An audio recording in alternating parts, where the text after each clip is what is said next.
Assalamualaikum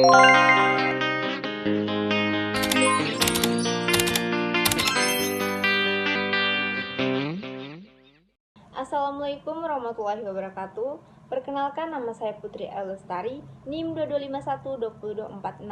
Di sini saya mengangkat kisah dari salah satu tokoh yang bernama Abu Yusuf. Nama lengkap beliau Yakub bin Ibrahim bin Sa'ad bin Husain al-Ansori. Abu Yusuf lahir di Kufa pada tahun 113 Hijriah atau 731 Masehi dan meninggal dunia di Baghdad pada tahun 183 Hijriah atau 798 Masehi. Abu Yusuf berasal dari suku Bujailah, salah satu suku bangsa Arab. Dari nasab ibunya, ia masih mempunyai hubungan darah dengan salah seorang sahabat Rasulullah SAW. Keluarganya disebut Ansori karena pihak ibu masih memiliki hubungan dengan kaum Ansar. Beliau dibesarkan di kota Kufa dan Baghdad yang pada masa itu merupakan pusat kegiatan pemikiran dan intelektual Islam paling dinamis. Beliau berguru pada salah seorang ulama besar, kenamaannya itu Nu'man bin Sabit, yang dikenal dengan nama Abu Hanifah, pendiri mazhab Hanafi. Beliau belajar pada Imam Abu Hanifah selama 17 tahun. Begitu intensnya hubungan pribadi dan intelektual ini membuat Imam Abu Yusuf mengambil metode dan cara berpikir gurunya dan turut menyebarkan paham fikihnya selama hidup. Abu Yusuf dikenal sebagai orang yang memiliki ketajaman pikiran, cepat mengerti, dan sangat cepat menghafal hadis. Beliau juga termasuk ulama yang banyak menggunakan ra'yu atau pendapat, seperti yang menjadi ciri khas dari fikih Hanifiyah. Beliau dapat menempatkan kekuatan ra'yu itu dalam perspektif hadis. Keunikan beliau yang mampu memadukan dua aliran ini membuatnya terkenal sebagai seorang ulama ahli ra'yu. Keunikan beliau yang mampu memadukan dua aliran ini membuatnya terkenal sebagai seorang ulama ahli ra'yu dan hadis.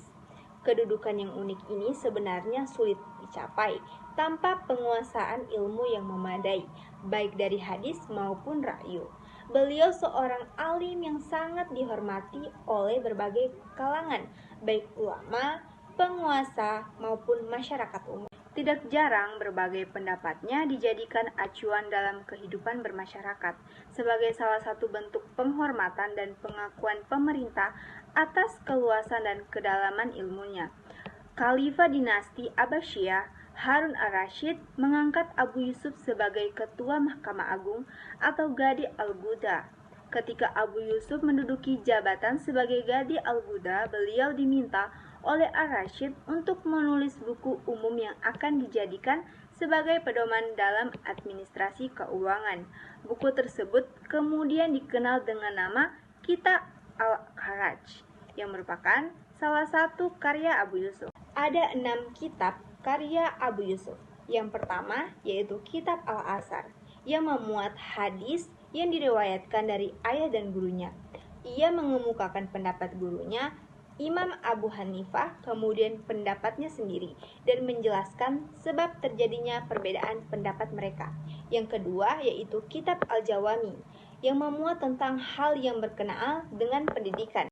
Yang ketiga ada Kitab Ikhtilaf Abi Hanifah wa bin Abi Lailah, dikemukakan pendapat Imam Abu Hanifah dan bin Abi Lailah, serta perbedaan pendapat mereka. Yang keempat ada Kitab Al-Rad al-Syiar al-Auzai. Kitab ini memuat perbedaan pendapatnya dengan Abdurrahman al-Auzai tentang perang dan jihad.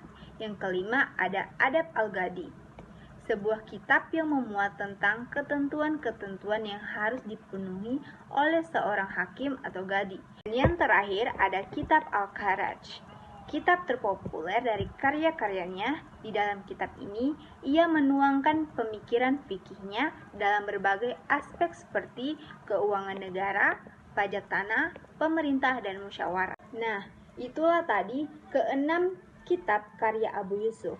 Beliau telah menetapkan teori ekonomi yang sesuai dengan syariat Islam. Nah, itulah tadi biografi dan keunikan dari Abu Yusuf.